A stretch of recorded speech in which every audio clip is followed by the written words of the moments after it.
Tapos ng pagtanggap sa mga plebo noong Abril 1, 1967, ang 148 bagong kadete ng Philippine Military Academy Class 1971 ang nagsimula ng kanilang buhay bilang mga plebo sa lugar ng summer camp sa silangan ng Jurado Hall. Ang 6 na linggong pananatili roon ay kilala sa tradisyon bilang Beach Barracks. Ang Beach Barracks ay isang nagbabago at pundbasyong karanasan, ginagawang disiplinang militar ang iba ng sibilyan. Inuhubog ang katatagan kailangan para sa pamumuno sa hinaharap. Ipinagdiriwang nito ang paglipat mula sa pagiging sibilyan tungo sa plebo habang binibigyan diin ang tibay at kinakailangan para sa 4 na taong paglalakbay sa hinaharap. Si Eduardo F. Piñones ay inalaga sa ika-4 na tent sa ikalawang hanay na may numerong 14 na nakapaskil sa pasukan nito. Sa Beach Barracks noong araw na yon, tinatanong ni Ed ang kanyang sarili kung bakit niya piniling pumasok sa PMA sa kabila ng isang maaasahan at komportableng buhay sa labas. Sa kanyang araw sa Beach Barracks, miserable ang buhay ni Ed sa Minnesota. Ito ang kanilang unang hapunan o evening mess bilang mga bagong kadete sa Yap Hall, ang cadet dining hall. Tumakbo si Ed patungo sa kanyang nakatalagang upuan, nakatingala ang kanyang ulo hanggat kaya niya. Nakababa ang mga balikat, dikit ang mga siko, nakarko ang likod, nakatuon ang mga mata diretso sa harap. Sinabihan siyang tumayo ng ilang pulgada ang layo mula sa kanyang upuan. Para sa kanyang unang pagkain bilang isang kadete, si Ed, tulad ng iba, ay inutusan na umupo na ilang pulgada lamang ang kanyang puwitan ang nakadikit sa upuan. Nakataas ang ulo, nakapasok ang baba, at nakataas ang mga balikat. Ipinakita sa kanya kung paano ayusin ang kanyang plato at napkin, kung paano gamitin ang tinidor at kutsara, at kung paano kainin ang kanyang pagkain gamit ang 9 na hakbang na square milling na pamamaraan na nangangailangan ng paggalaw ng kanyang kamay sa patayo o pahalang na direksyon simula sa kanyang kandungan hanggang sa pagsalok ng pagkain mula sa plato hanggang sa makarating ito sa kanyang bibig at mabalik muli sa kanyang kandungan. Sinabihan si Ed na panatilihin ang kanyang postura sa isang pinalabis na paraan. Ituwid mo ang iyong kaliwang binti at idikit ito sa ilalim ng mesa. Panatilihin ang tuwid katawan. Isang singsing ng napkin ang inilagay sa kanyang noo at isang kutsilyo ang ikinabit sa pagitan ng kanyang baba at lalamunan. Kailangan niyang itaas na mataas ang kanyang ulo upang hindi mahulog ang singsing ng napkin. Maraming beses na nahuhulog ang singsing o ang kutsilyo o pareho. Sa tuwing nangyayari yon, sinisigawan siya ng mga upper class. Ang bulagang kainan ay kasing ingay ng isang pampuligong pamilihan. Ang mga yearling at first class men ay nagsisigawan ng mga utos sa tuktok ng kanilang mga boses. Masyadong maikli ang oras upang matalakay ang lahat ng bagay na dapat matutunan ng isang bagong kadete. Sa katunayan, nang ibigay ang utos na rise ng bagong cadet detail commander bilang hudyat ng pagtatapos ng pagkain, halos wala pang nakakain si Ed. Patay na ang mga ilaw. Ayos nang matulog kahit walang laman ng tiyan. Bigla, may isang taong nakabatrobe na pumasok at tinupik siya. Sa pamamagitan ng mahinang sinag ng liwanag na nagmumula sa bahagyan kabukas na pasukan ng tolda, nakilala niya ang tao bilang si Oscar O. Martinez, isang miyembro ng klase 70. Ang klase si Oka at Ed sa Paco Catholic High School Class 65. Si Oka ang Salvatorian. Ang pagbisita ni Oka ay isang sorpresa kay Ed. Binigyan siya ng isang pinakuloang itlog at inutusan siyang kainin ang lahat sa isang bilang. Napaluha si Ed sa kilos ni Oka. Ang ganitong malasakit ng kapatid ay lubos na pinahahalagahan at hindi kailanman nakalimutan ni Ed. Alas 4 ng umaga, isang linggo matapos ang reception day, ang mga nakatira sa tent number 15 ay nagising sa nakagawiang nakayayamot na mga sigaw mula sa kanilang squad leader. Kinailangan bumangon sina Romy Dominguez at ang kanyang mga kasama sa squad, ayusin ang kanilang mga kama at linisin ang sahig ng nagmamadali. Ilang minuto pagkatapos, naghubad si Romy at nagsuot ng bathrobe at tsinelas upang maligo. Sinabihan ang mga plebo na maligo ng 3 beses sa isang araw. Walang eksepsyon. Inaasahan ang pag-uulat ng pagsunod tuwing umaga, tanghali at formasyon sa gabi. Maligo ka bawat oras ng gabi. Ang utos ng mga nakatataas na upperclassmen sa isang plebo na hindi makasunod.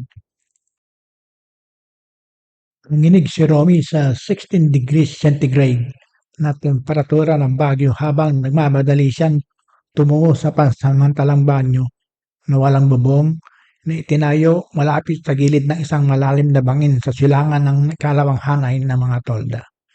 May mga improbisadong nakasabit na shower. Pumasok si Romy sa banyo na may nakatuping tuwalya sa kanyang kaliwang braso at sabon sa kanyang kanang braso. Puno ang banyo ng mga bagong kadete at mga upperclassmen na naliligo. Nang makahanap ng bakating pwesto na iniwan ng kaklase, pumasok si Romy sa ilalim ng shower. Kinutos ang kanyang katawan ng sabon, saka nagbanlaw. Sa ilalim ng napanuring tingin ng isang yearling, ang buong proseso ng pagligo ay nasa ilalim ng presyon ng oras. Binigyan siya ng 10 segundo upang maligo. Yun lang ay binibigay sa mga plebo. Pagkatapos ay minamadali silang palabasin ng silid. Mababa ang moral ni Romy. Namimiss niya ang kanyang pamilya at mga kaibigan. Pati na rin ang dati niyang carefree na buhay. Gumarami ang kanyang mga pagkakasala nakaraniwan sa isang plebo. Ibig sabihin nito ay mas maraming parusa. May isa pang bagay na gumugulo kay Romy. Nakatanggap siya ng imbitasyon na pumalo sa kanyang pagtatapos sa high school bilang salutatorian ng Olongapo National High School Class 1967. Sa loob ng ilang gabi, labis siyang nag-aalinlangan kung hihingi ba siya ng pahintulot na pumunta o hindi. Nalaman niya ang tungkol sa isa pang plebo na nagtapos bilang salutatorian sa letran na pinayagang dumalo sa kanyang pagtatapos sa high school. Ang maikling pahinga wala sa hirap ay naging dahilan upang siya ay magbitiw nang siya ay makabalik. Ayaw ni Romy na mangyari yun sa kanya. Hinayaan na lamang niyang lumipas ang okasyon.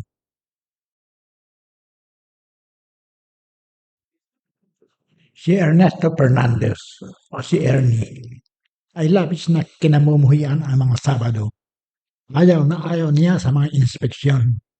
Nagdadala ang mga ito ang dapat raming paghihirap sa mga plebo na tulad niya. Pinapakinang niya ang kanyang sapatos. Salit-salitang hinihipan ang mga ito at pinapahid ng isang maliit na piraso ng tela hanggang sa maging makintaw ang mga ito. Mas maaga, naiplantya na niya ang kanyang uniforming drill A. Ang mga sumunod na ilang araw ay naging abala. Mabilis na natutunan ni Ernie na sa PMA ay isa lamang ang paraan ng paggawa ng mga bagay.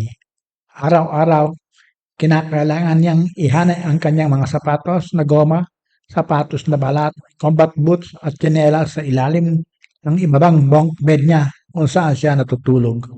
Ang mga kumot at bedsheet ay dapat tiklupin sa itinakdang paraan at sa tamang pagkakasunod-sunod. Ang mattress ay ibinabalot ng bedsheet. May isang bedsheet sa ibabaw nito at saka kumot sa pinakatuktok. Mayroon lamang isang pamantayang paraan ng pagsusuot ng mga kadet na sombrero, pagpuno ng mga laundry bag o pagsasabit ng mga kapote. Ang mga sombrero kapag hindi suot ay dapat ipakita sa ibabaw ng unan. Anumang paglihis mula sa mga itinatag na pamantayan ay paparusahan ng mga demerit o iba pang parusa. Bawat isa sa mga plebo ay binigyan ng M1 Garand rifle para sa parada at inspeksyon. Inutusan siyang isaulo ang serial number at tratuhin nito na parang asawa. Hindi tulad ng itim na pinturang kahoy na baril na ginamit ni Ernie sa PMT. Ito ay totoong baril. Lahat ay sinanay na mag-assemble at mag-disassemble ng rifle kahit nakapiring. Sa loob ng ilang gabi, paulit-ulit na hinihiling ng mga yearling ni Ernie sa kanya at sa iba pang plebo sa kanyang squad na pumila sa labas ng kanilang tent. Gumagawa sila ng iba't ibang drill ng isang sundalo sa armas gamit ang mga M1 rifle. Para kay Ernie, tila walang katapusan nito. Sa simula, nakaramdam siya ng matinding sakit at naninigas sa kanyang mga braso hanggang isang araw ang M1 rifle ay naging mas magaan kaysa sa tunay nitong bigat na 11.6 pounds. Sa puntong iyon, ang Garand ay naging parang laro na lamang na kaya niyang i-flip at buksan at isara ang bolt ng madali sa panahon ng inspeksyon ng mga armas. Sa paglipas ng mga araw, halata ang kanilang pag-unlad. Lalong dumami ang bilang ng mga inuulit na inuutos para sa mga physical na exercises, tinatawag na Army Dozen. Nagsimula ito sa 6 na ulit, pagkatapos ay naging 12. Ang jogging ay hindi na ginagawa sa athletic oval ng parade ground, kundi sa paligid ng 73 ektarang gumugulong na mga burol ng Fort Belvedere habang kami ay nakasuot ng combat boots at may bitbit na nakataas na M1 rifles. Ang tunog ng click pagkatapos ng utos ng inspection arms ay sabay-sabay at magkakaisa. Maganda at nagtatamang ritmo ang kadensya ng pagmamarke. Mas naging magpit ang Bismarcks. Kunti na lamang ang mga kaso ng ahol o absence without leave. Naging sobrang hirap ng buhay, kaya ang mga kaklase ay nagre-resign sa kalagitnaan ng araw, napapakiusapang magpatuloy hanggang hapon, so nauwi pa rin sa pagre-resign muli pagsapit ng hapunan. Patuloy na lumalim ang samahan. Lahat ay kailangan dumaan sa parehong karanasan. Maging sila man ay mga anak ng mahihiyamang magulang, ng mga general, o ng mahihirap na magulang. Tinutulungan nila ang isa't isa sa pagpapakintab ng sapatos, pagliha ng mga bakel, at pag-iimpake ng mga footlocker. Ang pagiging makasarili ay iniiwasan at pinaparusahan. Ang pagkakamali ng isa ay tinuturing na pagkakamali ng lahat. Pumasok sila na naghahanap ng hamon. Umalis sila na may hindi matitinag na samahan ng isang kadete. Si Wenceslao Cruz Jr. ng lungsod ng Davao ay nakaramdam na siya ay nagbago mula sa isang bata tungo sa isang lalaki. Dahil sa Bismarcks, nagmukha siyang pagod at haggard na may mga matang libog. Siya ay pagod na pagod, mas payat, mas matigas. Marahil ay mukhang nalilito at hindi komportable. Ngunit isang bagay ang tiyak, hindi na siya ang payat na Mamas Boy. Hindi na. Si Victor G. Bata ay lumaking anak ng militar. Ang kanyang ama ay si Brigadier General Gonzalo Bata, PMA 43. Siya ay may bigat na 175 pounds noong reception.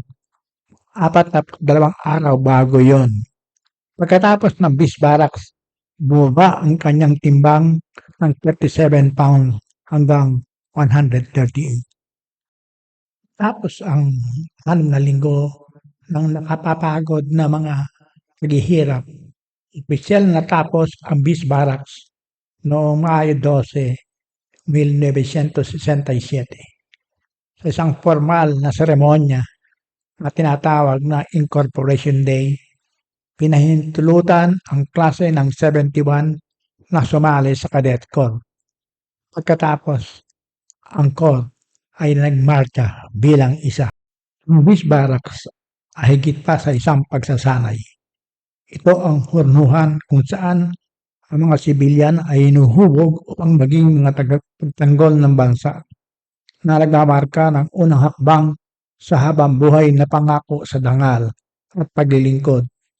Ito ay masakit at puno ng mga sakripisyo. Ngunit ang proseso ang nagpapatatag sa kanila upang makayanan ang kanilang 4 na taong pananatili sa akademya.